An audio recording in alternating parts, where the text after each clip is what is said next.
My name is Kelly. Today I turned 30. The party my friends threw for me was dazzling, filled with warm laughter. By all accounts, it should have been a happy scene. But my mind was elsewhere. This wasn't just some kind of celebration. It was the start of a carefully orchestrated social experiment. And today my younger sister Nicole was to be its subject. It all began a few weeks ago with a subtle shift in my daily routine and a single phone call. "Hey Kelly, do you have a minute?" Nicole's voice over the phone was sickly sweet. I knew that tone well, it always meant one thing: money. "What's up?"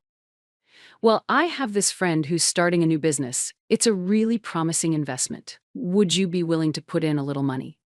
Just a small amount, really." I sighed at the word investment. Whenever Nicole talked about investing, it usually meant a new designer bag or a trip abroad. "Nicole, did you manage to pay your rent this month?" "What? Why are you asking me that?" "Of course I paid it. Stop treating me like a child." I must have hit a nerve. Her voice instantly turned shrill and defensive. "I'm not lending you any more money. You need to start living within your means first." And I hung up. That might have been our last normal conversation. A few days later, I got a call from Erica, a mutual friend. She sounded completely worn out. "Kelly, I'm so sorry, but it's about Nicole," she said, hesitating. Erica confessed that she had lent Nicole $3,000. The moment she asked for it back, Nicole lashed out at her. She told me, "Only small-minded people obsess over money." But then, when I checked her social media yesterday, there she was, bragging about a brand new Chanel bag, one I'm sure she bought with the money I lent her. Erica's voice shook, more with sadness than anger. After I thanked her and hung up, I opened Nicole's social media account. There I found a version of my sister I barely recognized her successful self. A picture of her sipping champagne in a luxury hotel lounge was captioned, "Boss Lady Weekend." A photo of newly purchased designer goods read, "Treat yourself, hard work pays off." The kicker was a picture of the Chanel bag in the passenger seat of a rental car, her hand on the steering wheel. "New ride, working hard." Her comment section was filled with clueless acquaintances showering her with compliments. "So cool." "I'm so jealous." But I knew the truth.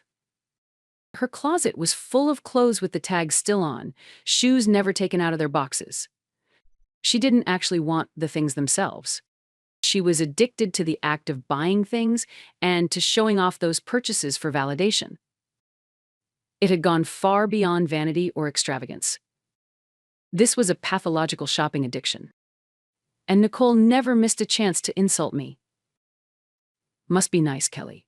You just sit at your computer all day and get paid. You don't have to work on yourself or meet people like I do." She always looked down on my work as something only boring people do, but she also knew I had built up a comfortable nest egg through diligence. Meanwhile, Nicole bounced from one part-time job to another. She'd find wealthy boyfriends drawn in by her looks and flashy behavior, or borrow money from friends. But as people started to see her true colors, they drifted away. With all her other options exhausted, I became her last target. These suspicions swirled in my mind until something happened that confirmed everything. One day, Nicole invited me out to lunch. When I returned from the restroom, I noticed my wallet, which was supposedly buried at the bottom of my bag, was sticking out. When I got home and checked, I realized nearly $300 was missing, though I hadn't counted it exactly before. That's when I decided I needed a plan to get to the bottom of this. And now tonight is my 30th birthday party. Just as I expected, Nicole made her move. She crossed the line. In the middle of my friends' laughter and conversation, Nicole deliberately called out, "Hey Kelly, sorry, but I'm going to use the upstairs bathroom for a bit, okay?" Those words were like the starting bell of the experiment, one that only I could hear. As I watched Nicole climb the stairs, I quietly pulled out my phone. To my friends, I was still the birthday girl at the center of the celebration. But with a single tap, I slipped back into my role as the cold, methodical observer. I switched the screen to a live feed from the extra camera I had set up in my bedroom. Nicole didn't even glance at the bathroom. Instead, she went straight into my bedroom and headed for the dresser. Her target was clear: my leather wallet. She grabbed it quickly, slid out my debit card, and snapped a picture of the front with her phone. Then she turned it over, carefully focusing to capture the security code on the back as well. Every bit of this digital theft was being recorded and uploaded to my server in real time. Satisfied, Nicole returned the card to my wallet, left the room with a casual expression, and soon rejoined the party as if nothing had happened. A few minutes later, she was back among my friends, champagne in hand, all smiles. Beneath that smile, though, lay a swirling hunger and the evidence of her crime, now preserved in my records. What she didn't know yet was that the debit card information she so eagerly stole was a special gift I had prepared just for her. That card wasn't just any debit card. In her greedy hands, it was the key to a door that would open only onto her own destruction. After the party ended and the last guest had left, I sat alone on the living room sofa. The fading bubbles in my champagne glass felt like the ghosts of the night's festivities. Nicole had left too, still wearing that self-satisfied smile. In her bag, her phone, now holding photos of my debit card, rested like a ticking time bomb. That night, I gave her one final chance. If she only stole the information but never used it, her crime would remain an attempt.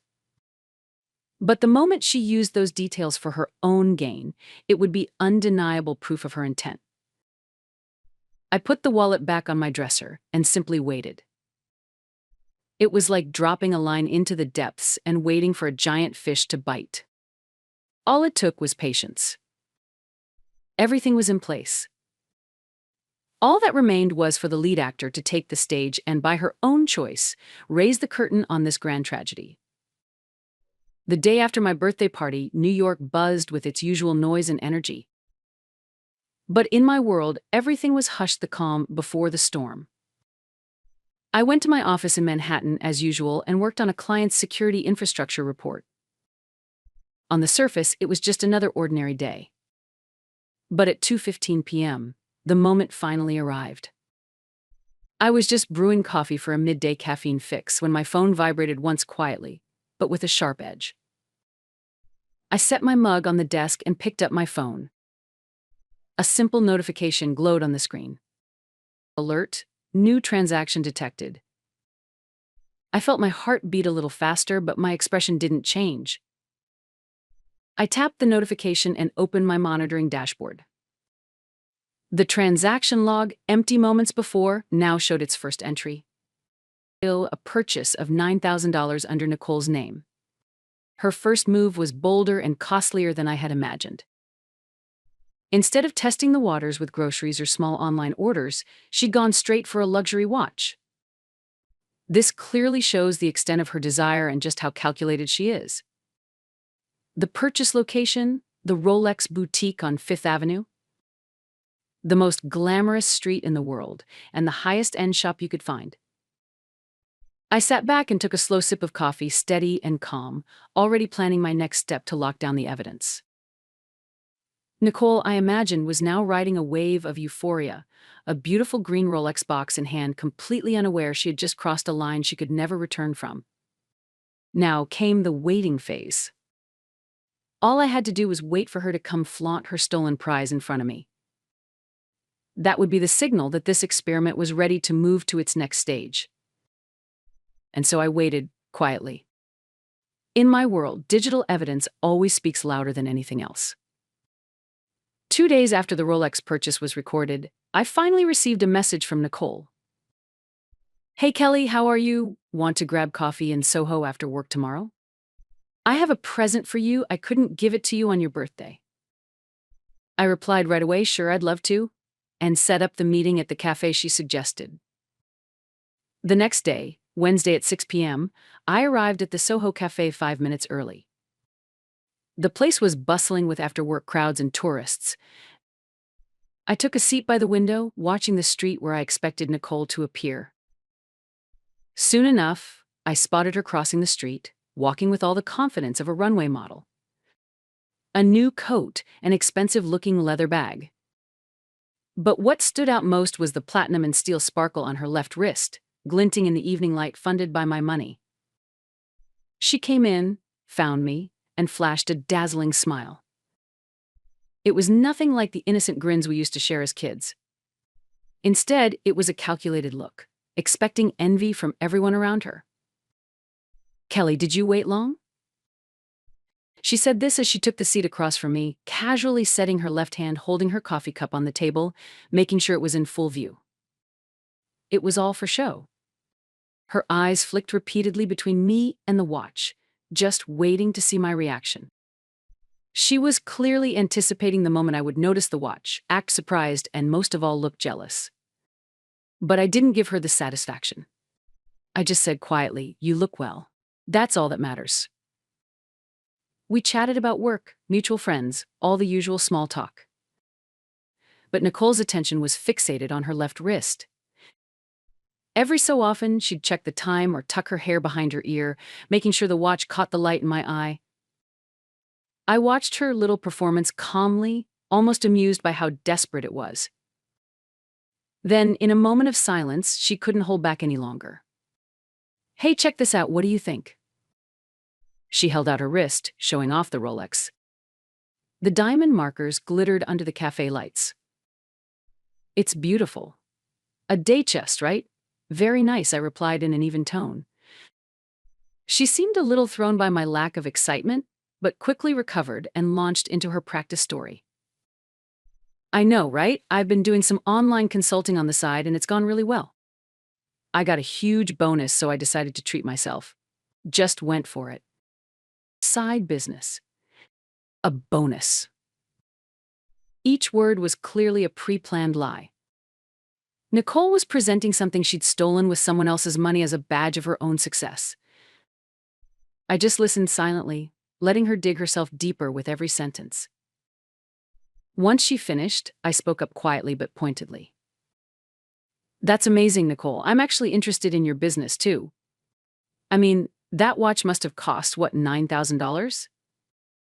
That's a significant chunk of my yearly salary. When did you start earning that kind of money?" For just a second, her face tightened. She hadn't expected me to know the price. But she quickly covered her surprise with her usual sneer. "Guess I'm just talented. Not everyone's cut out to spend all day staring at a computer screen in a dark office doing boring work like you." It was a familiar insult. But today, those words were about to come back to haunt her. "Boring work, huh?" I set down my coffee cup. "Nicole, how much do you actually know about what I do?" "Huh? What's with the sudden questions? You work in like cyber whatever, right? Guarding company computers? Sounds dull to me." "Let me fill you in," I said, sitting up straight and looking her dead in the eye.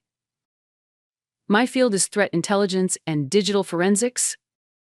In simple terms, I analyze and track the traces left by hackers and cybercriminals online and uncover their identities. My clients include Fortune 500 companies and sometimes government agencies." For the first time, I saw genuine confusion cross Nicole's face. "What are you talking about? That can't be true." "It's not bragging, it's just a fact." I slid my phone across the table toward her. "And that debit card you stole? It wasn't just my payroll account. I designed it specifically for this day, a custom honeypot device. It's a decoy system used to lure in and catch cybercriminals." "Huh? Honeypot?" It was clear she'd never heard the term before. Confusion twisted across her face. "From the moment you snuck into my bedroom and photographed my card information, everything has been recorded. When you used that info at the Rolex store, the transaction time, amount, and precise GPS location were all logged to my server down to the millisecond. All of it right here." I tapped my phone, showing her the footage of her theft, the transaction log, and a red pin on the map. Nicole stared at the flawless digital evidence in disbelief. I could see the color draining from her face. But after a few seconds of silence, what appeared wasn't remorse, but defiance. Her fear turned to anger. "So what?" she snapped. "Yeah, I bought it with your card, so what? You have plenty of money. You don't even have to struggle like I do. If that's how you feel, then it's only fair for you to pay me back with all that desperation. $9,000, transfer it to my account right now. If you do, I won't call the police this time. That was her final chance. But she just scoffed. Pay you back. Don't be ridiculous. She let out a harsh, mocking laugh. Sorry, but I've got like $3 left in my account. And honestly, that kind of money means nothing to you. You've got no friends, you work all the time, just let your little sister have it. That sneer, those words. That was the final proof I'd been waiting for. I nodded slowly and spoke to her calm and clear. I see. So that's your answer, Nicole, those words of contempt. I picked up my phone and showed her the screen. A record of a single-cent file was displayed. Unfortunately, you've just lost your chance to pay me back or to insult me again. There's a special rule programmed into that card, one you didn't know about. What is that supposed to mean? If any single transaction exceeds $8,000, the system automatically sends all the collected evidence to a certain place. That's the rule. I paused for a moment before delivering the final sentence. That place is the Financial Crimes Enforcement Network, FinCEN for short. The moment you heard approved at the Rolex boutique, your crime was automatically reported to the federal government database. Your purchase itself triggered a tip-off to the FBI. You're lying, she managed to choke out. There's no way you can't actually do that. I can. That's my job. I said it flatly. The job you always mocked me staring at a computer all day is exactly what made this possible. And then I gave her a genuine smile, from the bottom of my heart. It was all a trap, Nicole. You proved your own stupidity with your own hands. Thanks for giving me perfect evidence. It was at that moment that the cafe door swung open, and two sharply dressed, broad-shouldered agents headed straight for our table. Small gold badges gleamed on their jacket lapels. The cafe's lively buzz evaporated, replaced by a stunned silence. One man stopped next to Nicole and spoke quietly but authoritatively. Nicole Brown?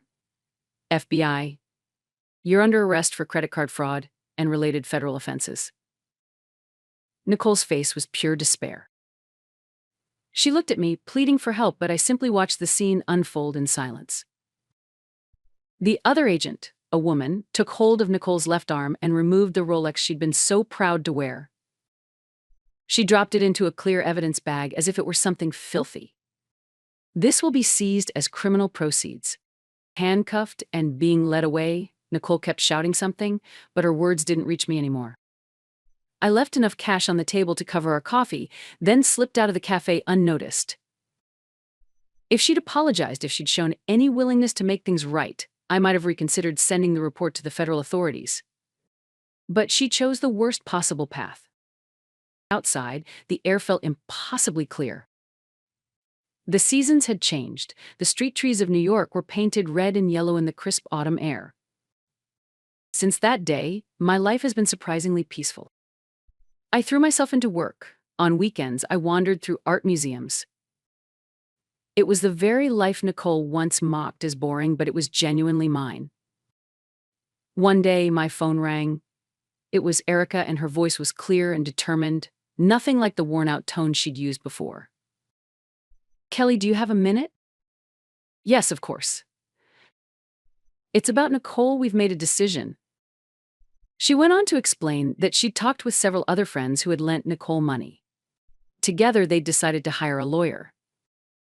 We're going to file a civil suit to recover the loans. It's not about the amount. We just feel that after all her lies and betrayal, we can't let it go. We need to make a stand. I see, I answered quietly. I wasn't surprised. It felt inevitable, as obvious as a system flagging a warning at the first sign of trouble. We know she can't pay right now, but for us, this is about closure, and honestly, maybe it's for her too. I want her to face in court the reality of how much her actions have hurt people and what those consequences really mean. There was a resolve in Erica's voice I'd never heard before. The gentle friend who once cried over Nicole's vanity was gone. I support your decision, Erica. If there's anything I can do, let me know. Thank you, Kelly. That means a lot. After I hung up, I stared out the window. The digital trap I'd built had pushed Nicole to a legal reckoning. Now, the very relationships she'd trampled were moving to hold her accountable. A few weeks later, a letter arrived in my mailbox. The return address bore a prison stamp. It was from Nicole. I sat on my living room sofa, opened the envelope, and read the carefully written, trembling handwriting inside. Dear Kelly, how are you? I don't know if you'll even read this. I've been getting counseling here, and for the first time, I realize I have an illness shopping addiction. I felt anxious if I wasn't armored in designer brands, and the only way I could feel good about myself was to look down on others. No words can ever make up for what I did to you. I'm truly sorry. If you hadn't set that trap, I probably would have kept hurting people, kept going until I destroyed myself. The day I was arrested, I hated you with every fiber of my being. But now, I think that was the first and only real help you ever gave me. Now I'm facing myself, every day. When I get out, I'll do whatever it takes to pay you back and to repay all the friends I borrowed from. Maybe if I can really change. The letter ended there. This was the end of a revenge story. And maybe, just maybe, the start of something new. I opened my laptop and typed into the search bar, shopping addiction family support. I sat there, staring at the search results, unable to even scroll. My fingers felt as cold as when I'm tracing a hacker's tracks through a client's system. But this time, I wasn't facing some faceless adversary. I was confronting the darkness in my own sister's heart. Nicole's letter remained on the table. Maybe that was the first and only real help you ever gave me. That single line put a small, but unmistakable, crack in the fortress of perfect revenge I'd built. I'd believed my actions were justice. To catch those who broke the law, who deceived others, using digital evidence. That was order, that was my professional pride. But the stains in the ink of her letter forced me to see what I'd refused to face. Not just the crime, but my sister's illness, her desperate, silent plea for help. Did I really want to save her? Or did I just want the satisfaction of seeing the sister who always looked down on me brought low before the law? That loop of self-doubt consumed my thoughts. And then I made a decision. The prison visiting room was more sterile and bright than I'd expected. Nicole sat quietly on the other side of a thick acrylic panel, looking frailer than I remembered. Maybe it was the prison uniform. Without the designer brands or her practiced smile, she looked like a stranger. You came, she whispered, unable to meet my eyes. I read your letter, I said, unable to say anything I'd rehearsed, just the plain truth. I thought you'd tear it up, after all those awful things I said to you. I've always been jealous of you, Kelly. You have real talent. You built your life on your own. Compared to you, all I ever did was fake it, cover it up with lies. It hurt so much, all I could do was escape into shopping. Pathetic, right? There was no arrogance left in her self-deprecating smile. You always called my work boring, said I just sat in front of a computer all day, I said quietly. I'm sorry. That boring work is what stopped you. Funny, isn't it? Nicole looked up at me, startled, and for the first time met my eyes directly. I really mean it. If those FBI agents hadn't shown up at the cafe that day, if you hadn't stopped me, who knows what I would have done. I would have kept going until it got even worse. Really, thank you. Tears ran down her cheeks. Seeing those tears, something inside me finally broke open. All the logic behind my revenge, my professional pride, everything was washed away. What remained was nothing but the simple fact that I was a sister, sitting across from my wounded little sister. I did some research about addiction, I said, gently touching the acrylic partition between us. If it's an illness, there are ways to treat it. You don't have to face this alone. The buzzer sounded, cold and final, signaling the end of our visit. Nicole stood and bowed her head deeply, so deeply. Kelly, someday when I get out and I'm really able to stand on my own, then. Yes, I interrupted, clear and firm. When that day comes, let's go out together again. This time to a real cafe. Just the two of us for coffee. 6 months later, I stood alone outside the heavy gates of the prison. Soon, the gates opened and a woman stepped out. No expensive coat, no leather bag. Nicole wore nothing but simple jeans and a sweater, plain but clean. She looked a little thinner, but her face was surprisingly peaceful. She spotted me, paused, and then gave a shy, uncertain smile. It reminded me of how she used to smile when we were kids before either of us knew anything about the world. We walked toward each other instinctively without thinking. Welcome back, Nicole. I'm back, Kelly. No one knows what lies ahead for us. The lost time, the mistakes we made, none of that can ever be erased. But now, for the first time, we're standing side by side, facing the same future. Above us, the New York sky stretched endlessly clear and blue. Without another word, the two of us quietly began to walk down this new path together.